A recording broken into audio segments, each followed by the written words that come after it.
Lucas, Evangelio según San Lucas, capítulo número 12, verso número 49 en adelante. Dice el Señor: fuego vine a echar en la tierra, ¿y qué quiero si ya se ha encendido? Verso número 50. De un bautismo tengo que ser bautizado, ¿y cómo me angustio hasta que se cumpla? Mis amados hermanos, recuerden el contexto bíblico del cual hemos estado constantemente, analizándolo domingo a domingo, más allá de los tesoros, recuerde usted, en el cielo, del cual también fue un tema de predicación hace 2 domingos anteriores. El domingo pasado, tal cual como lo tiene el prefacio, el siervo vigilante, es decir, cuando Jesús estableció la pauta al pueblo, haciéndole entender de qué manera él debería recibir a los suyos de una manera activa, de una manera, diríamos así, consciente, apercibida, vigilante, con su lámpara encendida, con sus lomos ceñidos, es decir, su ropa dispuesta para poder hacer la obra de Dios. Todo esto, mi amado hermano, era la antesala de lo que el versículo 49 en adelante Jesús habría de decirle a sus discípulos. Cuando vamos al versículo 49, dice la Biblia: fuego vine a echar en la tierra. Mi amado hermano, cuando se habla de fuego, usted podría inmediatamente asociarlo con tribulación, con prueba, con dolor, con angustia. Y hasta cierto punto se podría decir que sí, Jesús vino a echar o vino a remover nuestra estabilidad, vino a cambiar nuestra vida, nuestra forma o nuestra aplicación o estándar de vida, para desencajarnos y removernos el piso. Y querido hermano, este tipo de fuego no es un fuego en sí mismo, que consume como lo hace el fuego natural del cual nosotros lo podemos conocer. Este fuego, mi amado hermano, trastorna o cambia la vida del hombre. El fuego del cual nuestro Señor Jesucristo está haciendo énfasis es un fuego que consume, si bien es cierto, no la parte física, pero sí la del corazón, la del alma. De hecho, mi querido hermano, el Señor, a sus discípulos en su debido momento les prometió que habrían de ser bautizados en ese tipo de fuego. Si me acompañan, por favor, al Evangelio según San Marcos, en el capítulo número 10, Evangelio según San Marcos, capítulo número 10. Acompáñenme, por favor, en el versículo número 38.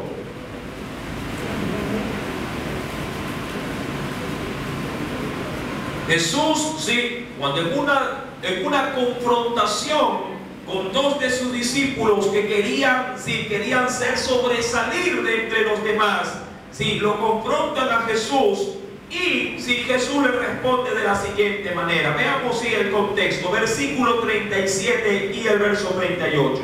Ellos le dijeron: concédenos que en tu gloria nos sentemos el uno a tu derecha y el otro a tu izquierda. Ahora, este pasaje bíblico, mi amado hermano, sale bajo un contexto de discusión entre quienes, los que seguían a Jesús, quienes serían los más sobresalientes o los más destacados que podrían ocupar los mejores sitiales o puestos cuando Jesús reinara. Ahora, estos dos, que Santiago y Juan, de una manera hasta atrevida, se acercan a Jesús y le preguntan a él: Señor, dinos, o concédenos podernos sentar el uno a tu derecha y el otro a tu izquierda. Es decir, tú eres el rey, tú eres el más grande, pero si nos sentamos al lado tuyo, de seguro seremos varones de renombre, porque al verte a ti de manera inmediata, los hombres nos verán que también estamos a tus lados. Ellos buscaban, claro está, sin saberlo, buscaban preeminencia, pero el reino de los cielos es otra cosa. Ahora, dice la Biblia en el versículo número 38 que en función de esa pregunta Jesús le responde: no sabéis lo que pedís. Y dice ahí: podéis beber del vaso que yo bebo. Y ahí le dice el Señor: o ser bautizados con el bautismo que yo soy bautizado. Ahora, ellos ya habían sido bautizados. De hecho, Jesús, cuando inició su ministerio, lo inició previamente, acudiendo a las aguas bautismales, siendo bautizado por intermedio de Juan, redundando ahí, el Bautista. Y los discípulos de Jesús también ya habían sido bautizados en agua. Mi amado hermano, si de bautismo se refería, Jesús no se refería al bautismo de agua, sino al bautismo de angustia, del cual el Señor pondría en el corazón de ellos para poder continuar la obra de Jesús. Ahora, hay que hacer una pequeña aclaración para poder entender este pasaje bíblico de Lucas. Cuando hablamos de bautismo, el término como tal implica inmersión en agua. De hecho, usted cuando lava ropa, sea en la tina o en la lavadora, lleva a cabo un bautismo. ¿Cómo así? Porque sumerge su ropa o en la lavacara o dentro de la lavadora. Y a esa acción se la podría denominar bautismo. Inmergirse, o sumergirse. Eso significaba el bautismo. Pero una simbología mucho más espiritual, el bautismo tenía una connotación. Se lo hacía para obtener limpieza. ¿Limpieza de qué? De conciencia. Los discípulos ya habían sido bautizados en agua para poder recibir a Jesús y a su comisión. Mas sin embargo, Jesús les promete a ellos que no solamente beberían de su copa, sino que también serían bautizados con el bautismo con que yo soy bautizado. Ahora, hasta ese momento los discípulos de Jesús no sabían en profundidad las palabras de Cristo. No sabían en profundidad hasta dónde Cristo los llevaría a los discípulos. Porque de hecho, Cristo los llevó a cada uno de ellos a cumplir su propósito hasta la muerte. Muchos de los discípulos terminaron siendo mártires de la iglesia. Terminaron siendo, mi amado hermano, ejecutados por cumplir la comisión que Cristo les ordenó que cumplieran. Ese era el bautismo. Ahora, el pueblo se bautizaba en agua, pero Cristo y los que le habrían de seguir o de seguir como discípulos serían bautizados en angustia.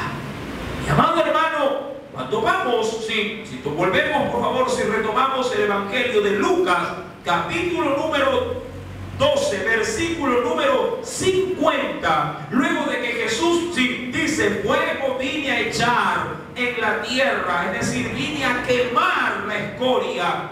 ¿Y qué quiero si ya se ha? Es decir, si esto ya está encendido, esto ya está prendido. Jesús diría: yo ya no la puedo apagar, sino que tengo que dejar, como cuando usted ve una noticia, cuando empieza un incendio en un bosque, esto continúa y se hace de una manera tan agresiva que puede devastar hectáreas y de hectáreas y arrasar con todo lo que está a su paso. Y de alguna manera así funciona el Evangelio. El Evangelio, si se prende en el corazón del hombre y de alguna manera la llama que el Señor enciende se propaga y se propaga y si lo quiero utilizar, pero de una manera, diríamos así, de buen término, y comienza a contaminar o comienza a contagiar a todo lo que está a su alrededor. En función de eso, Jesús dice en el verso 50: de un bautismo tengo que ser bautizado. Ahora, ¿de qué hablaba Jesús en ese momento? ¿Jesús ya había sido bautizado en agua? Sí. ¿Jesús ya había sido bautizado en el Espíritu Santo? Sí, también. Recuerde que el bautismo de Jesús fue un bautismo dual. Es decir, que dos cosas se llevaron a cabo en el mismo tiempo. fue bautizado, fue sumergido en agua, y el Espíritu de Dios, al salir del agua, descendió también sobre él en forma de paloma. 2 bautismos de golpe recibió Jesús, pero le hacía falta un tercero. Pero ese tercero marcaría el propósito de su ministerio.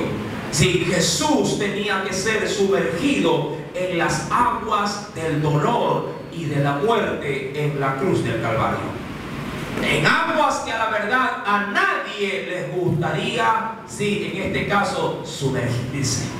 Mi querido hermano, Cristo tuvo la necesidad de sumergir su vida, sí, bajo la muerte, para poder obtener la vida para todos los que creerían en su nombre. Mis queridos hermanos, ese bautismo Jesús se los prometió. Claro está, Santiago no sabía si en profundidad, por si las palabras de Jesús, el significado de Jesús ante ese bautismo, pero más adelante lo entendieron. Mi querido hermano, ese mismo Santiago y ese mismo Juan después serían, mi querido hermano, mártires dentro, sí, de la iglesia primitiva. De hecho, usted conoce, mi querido hermano, sí, el destino de muchos apóstoles y de seguidores de Jesús que vieron la muerte a través de crucifixión, a través, mi querido hermano, de lapidación, es decir, de muertos a piedra, sí, de angustias, y que muchos fueron llevados presos y fueron torturados por causa de Jesús. Jesús dice en el verso número 50: de un bautismo tengo que ser bautizado, y cómo me angustio hasta que se cumpla. Amado hermano, Jesús realmente le temía a la muerte. Bueno, ¿quién no? Y mucho más si hablamos de esta carne. ¿Quién no tiembla frente al suceso tan trágico de la muerte? El solo hecho de oír de ella o de conversar de ella, a muchos, mi querido hermano, sí les hace temblar su rodilla, y muchos dicen: mejor cambiemos de tema, de eso no hablemos. ¿Sí? Pero será un suceso inevitable si es que acaso Cristo no llega primero. La muerte, sí, será, mi querido hermano, la puerta que nos llevará, sí, de esta tierra ante su presencia. Mi querido hermano, acompáñenme por favor y veamos, sí, de manera adicional, sí, por qué Jesús se angustiaba tanto con este suceso. Si me acompaña por favor al Evangelio según San Lucas, pero más adelante.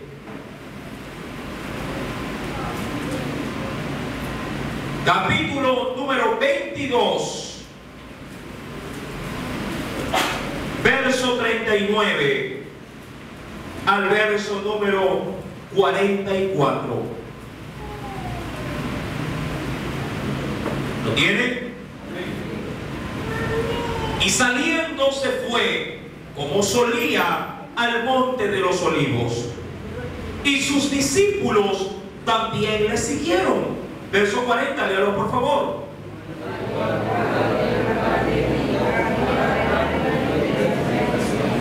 Y él se apartó de ellos a distancia como un tiro de piedra. Eso más o menos vendría a ser una especie de distancia de unos 10 metros de distancia, de 10 a 15 metros.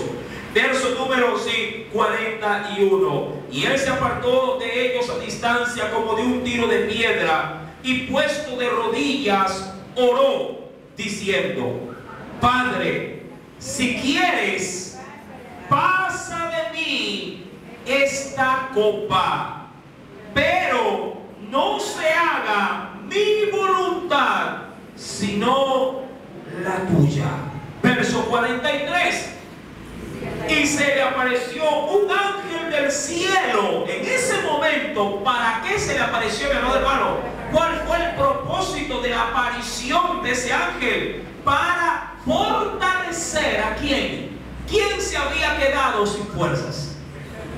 Jesús. Mi amado hermano, cuando llega la angustia a tu vida, ¿sientes que tus fuerzas decaen? De seguro que sí. Cuando sabes bien, mi querido hermano, que lo que está por delante de ti no es nada placentero, sino que te acongoja. Cuando la prueba golpea tu vida, mi amado hermano, sientes a veces que las fuerzas te abandonan. Por supuesto que sí. Mas, sin embargo, la única manera de recuperarlas es volviendo al Creador. Es volviendo a quien tiene, diríamos, la virtud de volver a llenar lo que en nosotros se ha vaciado. Y eso no lo vas a encontrar en este mundo. Eso solamente lo vas a recibir del Padre, porque de Él, mi amado hermano, procede toda buena dádiva y todo don perfecto. Mi querido hermano, Jesús sentía desfallecerse y el Señor le permite tener un aliciente espiritual, enviándole por medio de un ángel palabras para poderlo reanimar en el momento más crítico, mi amado hermano, de la vida de Jesús. De hecho, mi querido hermano, luego de este suceso, Jesús logra recobrar todas sus fuerza para poder afrontar la inevitable muerte. Jesús, si no vencía en el huerto de los olivos, de seguro, mi amado hermano, fracasaría en el momento de la crucifixión. Pero al vencer, mi amado hermano, en el momento del huerto, vence también en la cruz. ¿Por qué? Porque llegó a fortalecer su vida al nivel, de poder vencer la tan temida muerte. En oración Jesús se fortaleció. Y para complementar lo dicho, si me acompaña el verso número 44 del mismo capítulo 22 de Lucas, el texto menciona lo siguiente: y estando en agonía.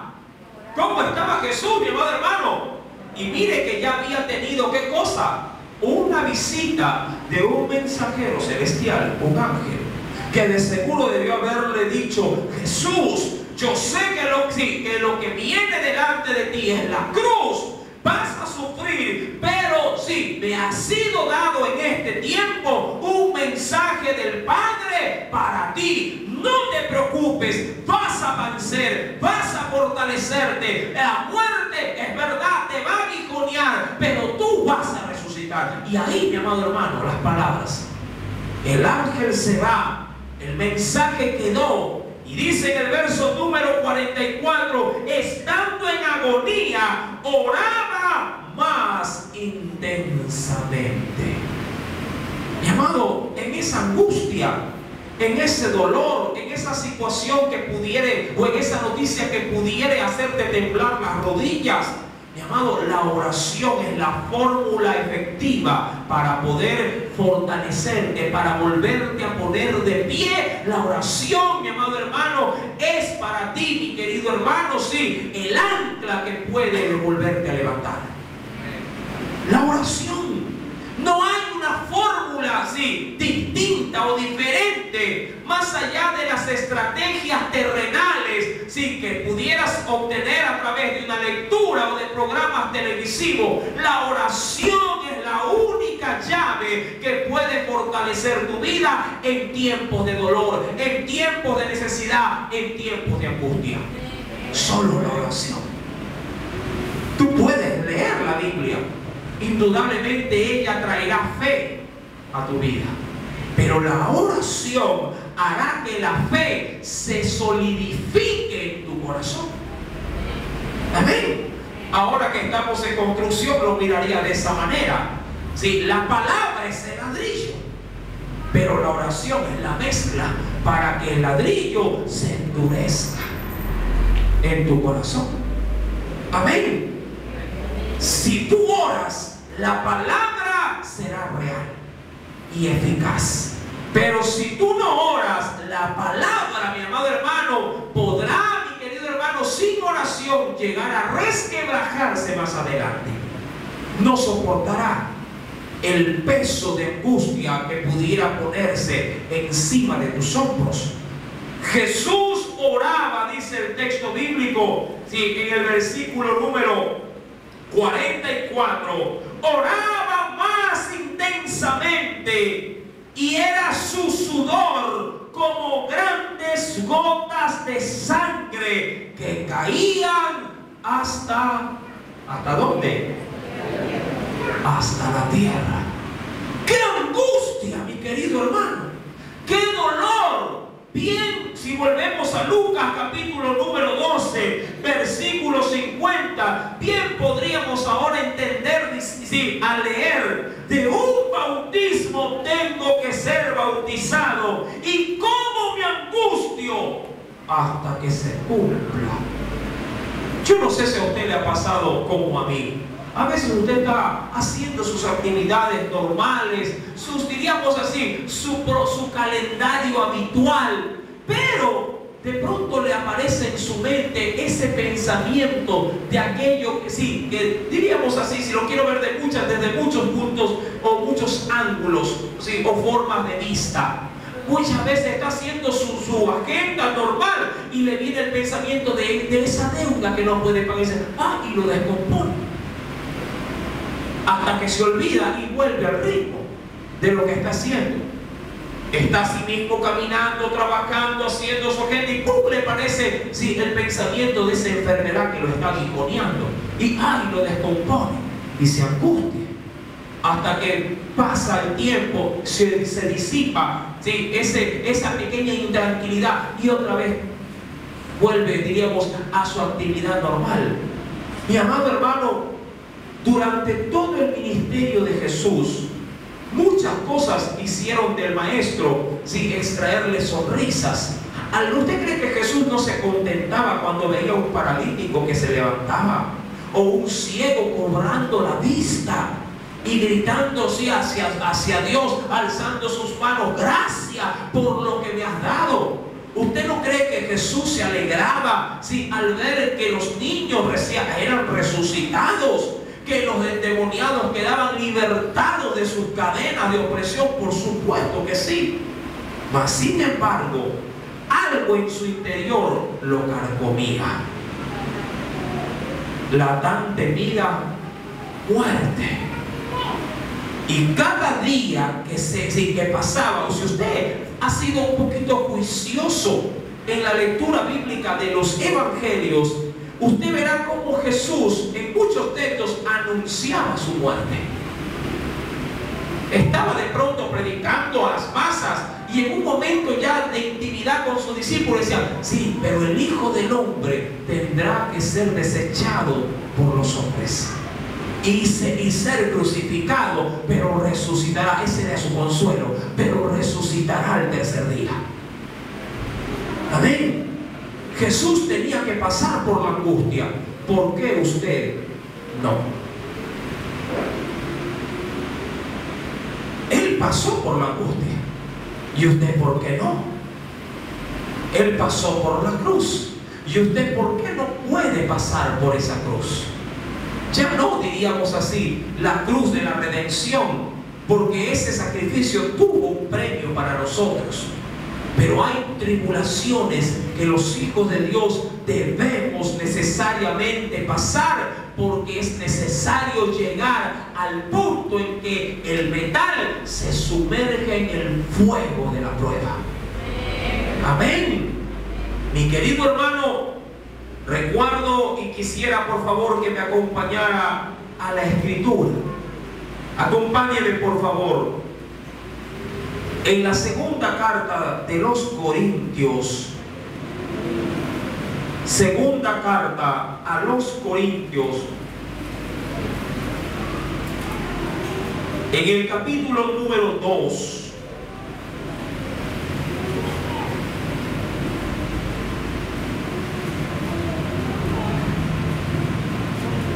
verso número 4. Segunda carta a los Corintios, capítulo número 2, verso número 4. ¿Lo tiene?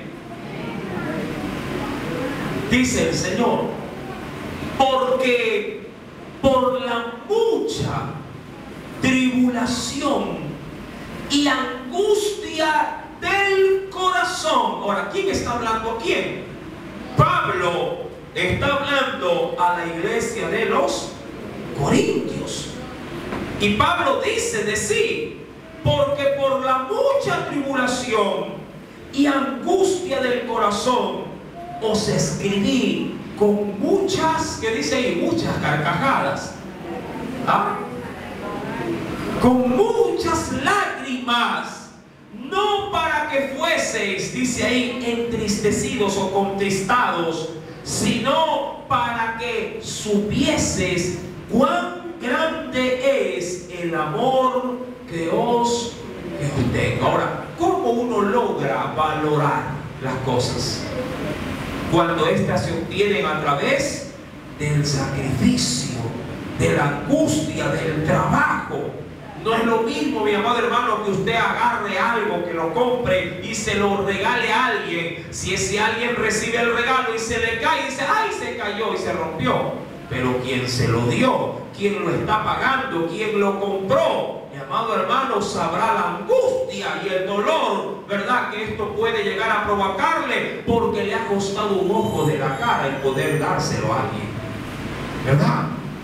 La gente que realmente obtiene las cosas con sacrificio, podríamos decir, valoran lo que tienen. ¿Sí? Muchos padres, de hecho, recriminan a sus hijos diciéndole, ¿verdad?, con respecto a estas cosas: si tú lo hubieras comprado, si tú lo hubieras pagado, entonces sí, lo cuidarías. Amén. O hasta diríamos, si quiero sacar algo de provecho al texto en esta parte, no necesariamente complazca a sus hijos en todo lo que ellos le piden. Enséñele más bien a ellos a que con esfuerzo logren obtener lo que ellos de alguna manera le solicitan a usted. Ahora, no con esto le digo que no le debe comer.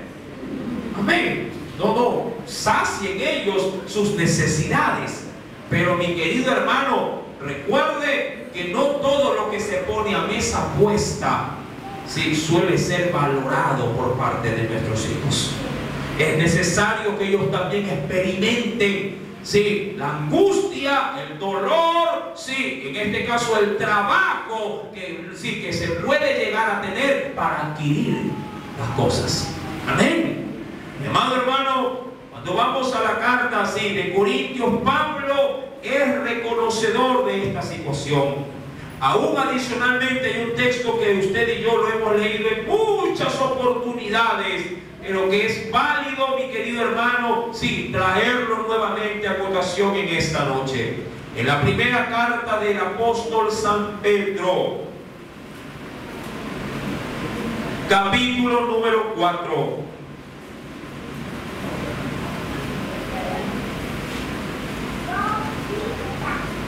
¿Lo tiene? Verso número 12.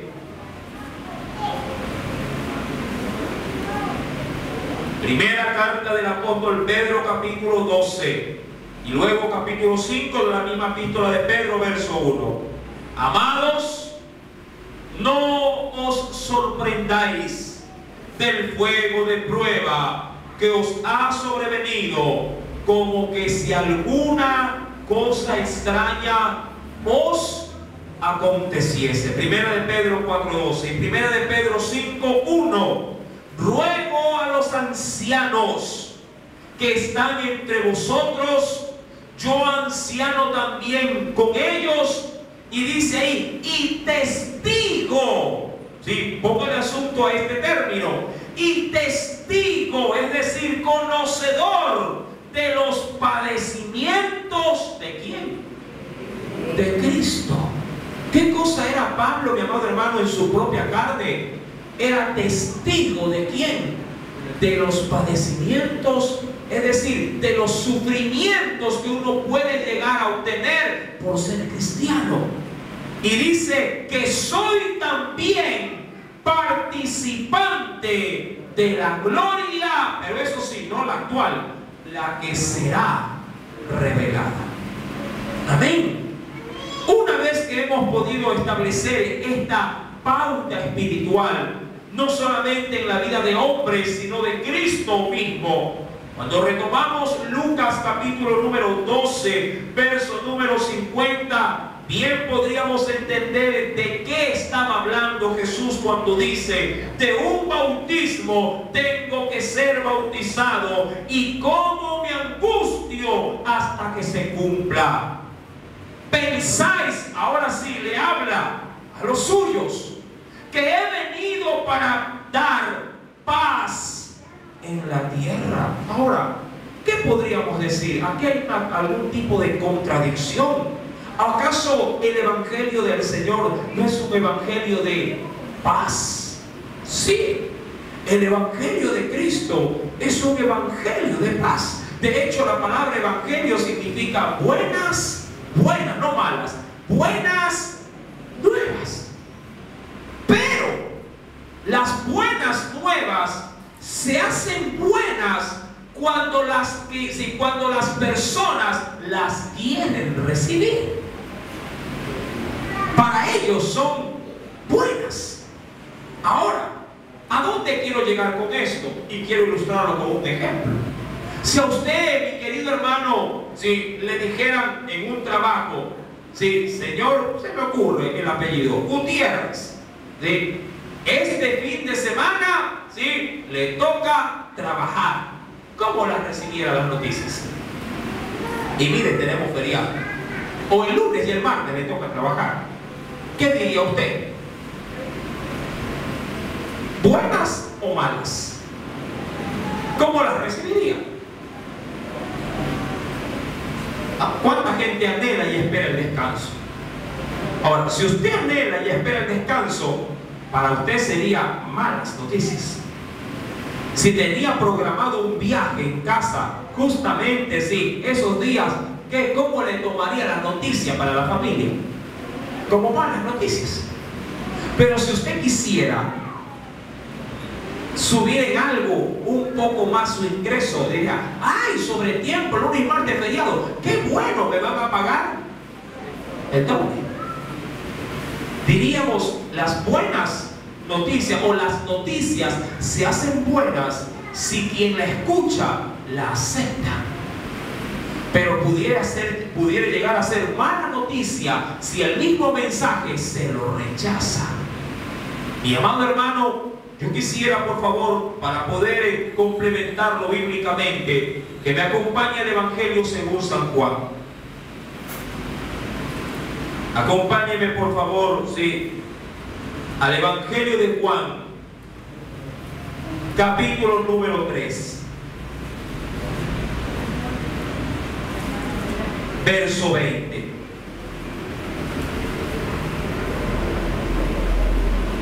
Evangelio según San Juan, capítulo 3, verso número 20. ¿Lo tiene? Porque todo aquel que hace lo malo, ¿qué dice la Biblia?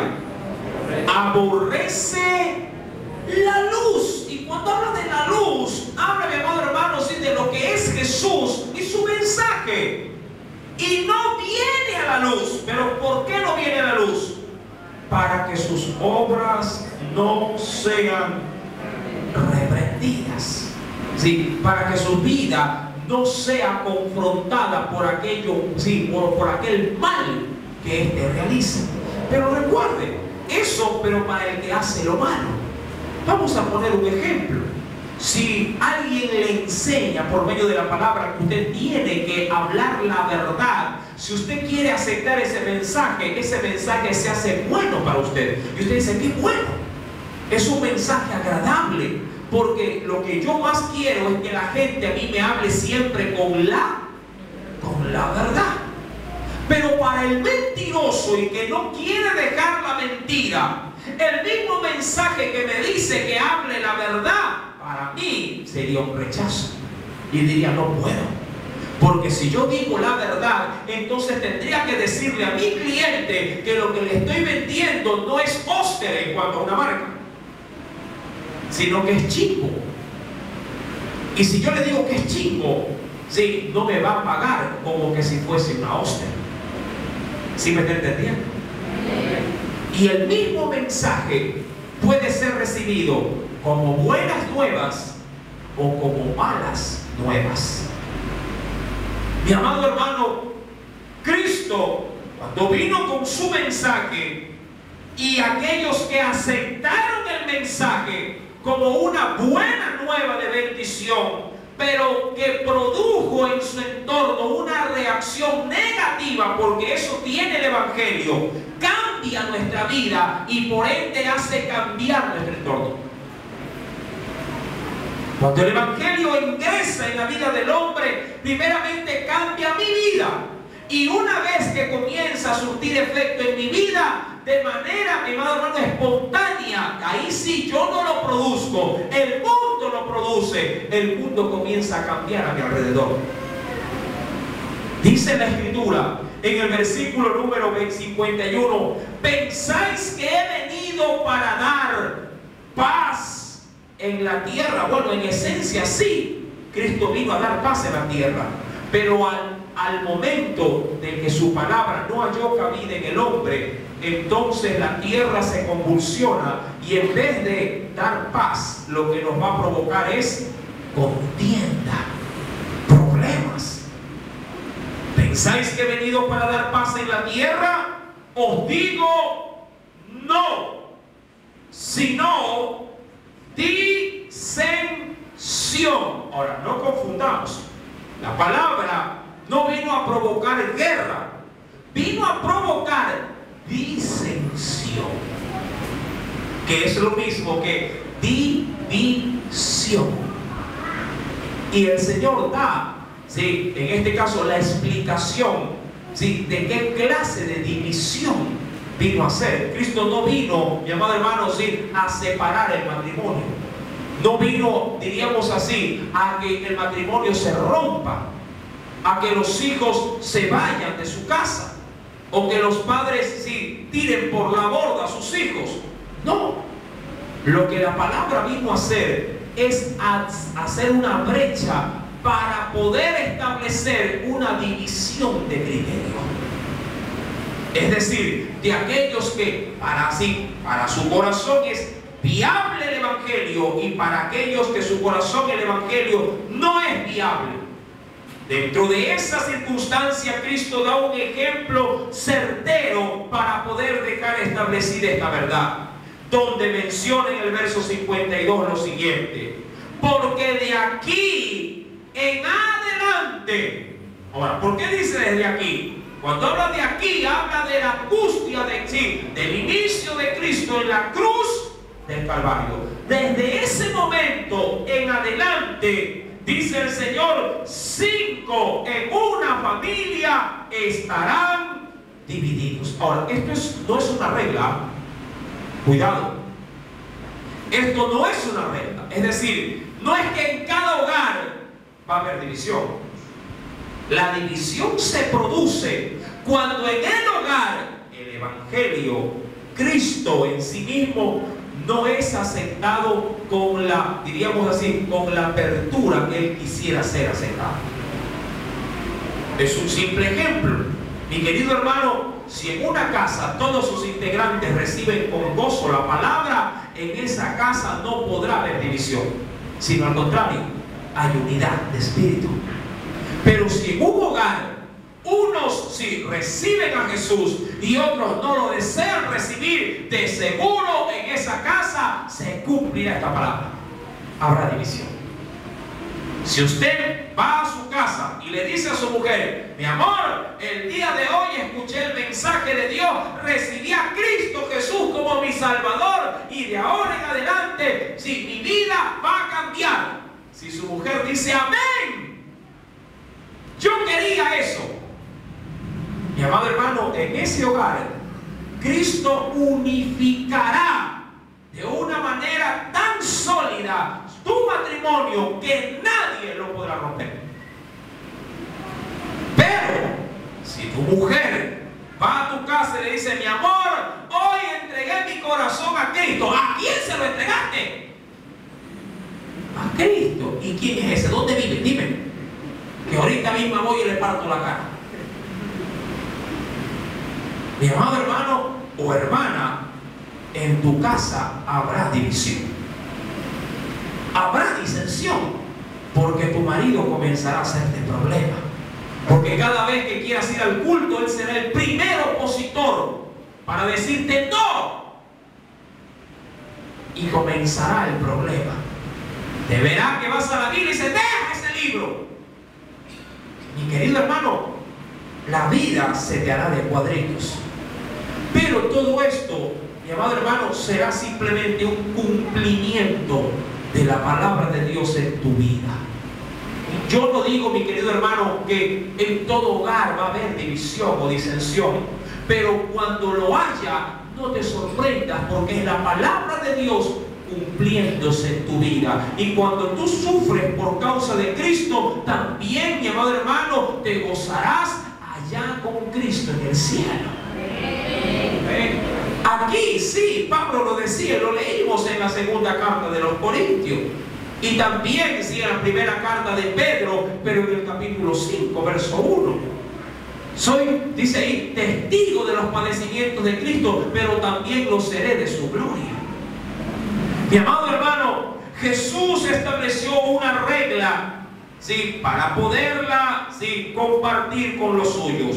Verso 52, porque de aquí en adelante 5 en una familia estarán divididos, 3 contra 2 y 2 contra 3.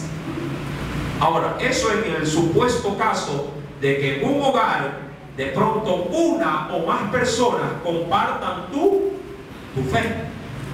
Pero esto puede cambiar. De pronto puede ser tú solo en medio de un hogar de 10. Amén. Donde muchos hermanos no saben ni qué hacerse, hermano. Se han levantado contra mí mi padre, mi madre, mi abuela, hasta el perro me quiere morder.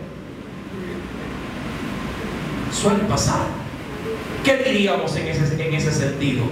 Hermano, tira la toalla. No, hermano, siéntete orgulloso de que en Cristo Jesús se está cumpliendo los padecimientos de Cristo en tu vida, porque si eres participante de la aflicción, también lo serás en la eternidad. Amén.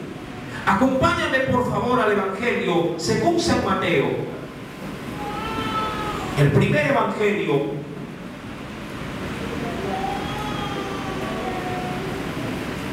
según San Mateo, en el capítulo número 10.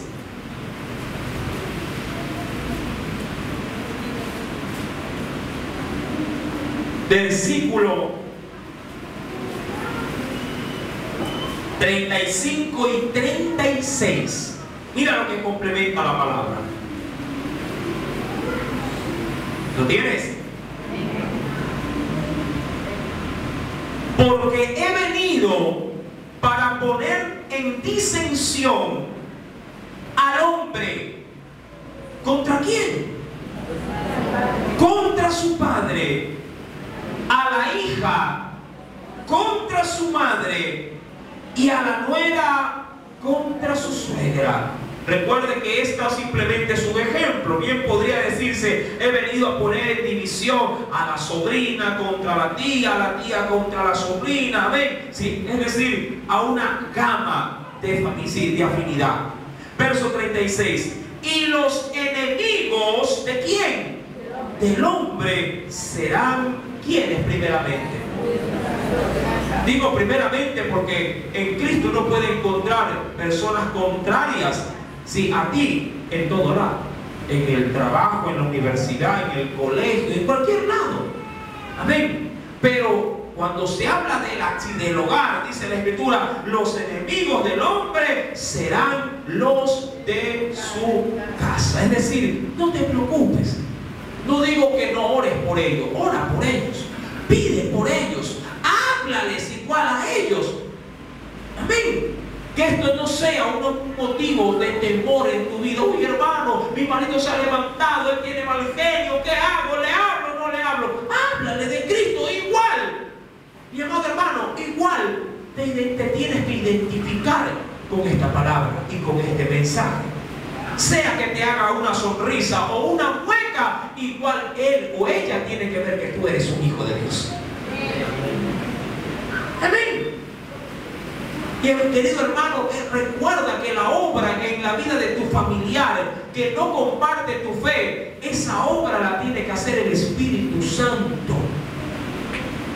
Si bien es cierto, en muchos de ustedes, sí, el Espíritu de Dios podrá, mi querido hermano, sí, hacer en ellos una verdadera conversión. Mi amado hermano, nuestra fe nunca será que nuestros brazos se decaigan, sino que siempre estén como lo fue en la vida de Moisés, en alto en medio de la batalla espiritual. Y para poder alzar o tener las manos en alto, tendrás que buscar gente que comparta tu fe para que siempre te levanten las manos. Y eso lo vas a encontrar en la casa del Señor. Amén. Aquí alguien podrá alzar tu mano izquierda y tu mano derecha y te dirá: hermana, siga orando, siga buscando. Hermana, cuidado, no se desanime, no deje de venir, siga leyendo la Biblia, siga teniendo su tiempo de oración. Y ahí tú vuelves a levantar las manos y comienzas a ver que la batalla otra vez comienza a ponerse en extremo. Y podrías decir: hermano, gracias por esa palabra, porque a la verdad ya mis fuerzas me habían abandonado. La angustia. Jesús tenía que ser bautizado con ese tipo de angustia. Mi amado hermano, porque cuando las cosas se obtienen con esfuerzo, de seguro las sabremos apreciar.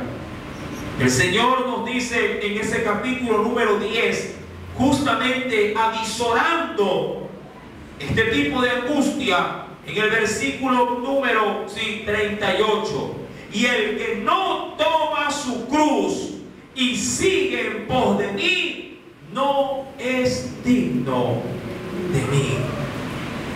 Cuando retomamos para terminar el Evangelio de Lucas, capítulo número 12, versículo número 52 y 53, termina diciendo: porque de aquí en adelante 5 en una familia estarán divididos, 3 contra 2 o 2 contra 3. Estará dividido el padre contra el hijo contra el padre, la madre contra la hija y la hija contra la madre, la suegra contra su nuera y la nuera contra su suegra. Usted podría decir: pastor, yo le hablo a mi hijo y mi hijo es inmutable, es una piedra.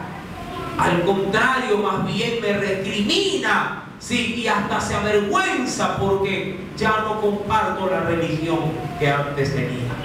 Mi querida hermana, mi consejo para ti es: no decaigan tus fuerzas. Si bien es cierto, en el momento de la angustia Cristo recibió ayuda celestial, hoy por hoy el Señor nos ha dejado al Consolador por excelencia, al Espíritu Santo. Él nos anima, Él nos fortalece, Él siempre nos tendrá una palabra fresca para que en nuestro sequedal siempre haya, mi amado hermano, agua viva que salte para vida eterna. Nunca decaiga, mi querido hermano, tu búsqueda, tu oración y tu amparo bajo la sombra de las alas del Omnipotente. Él te conoce, Él sabe tu dolor y de seguro, si Él hizo la llaga, Él también hará la medicina y te sanará. Aleluya, por amor a su Hijo, nuestro Salvador Jesús. Oremos. Padre, en el nombre de Jesús,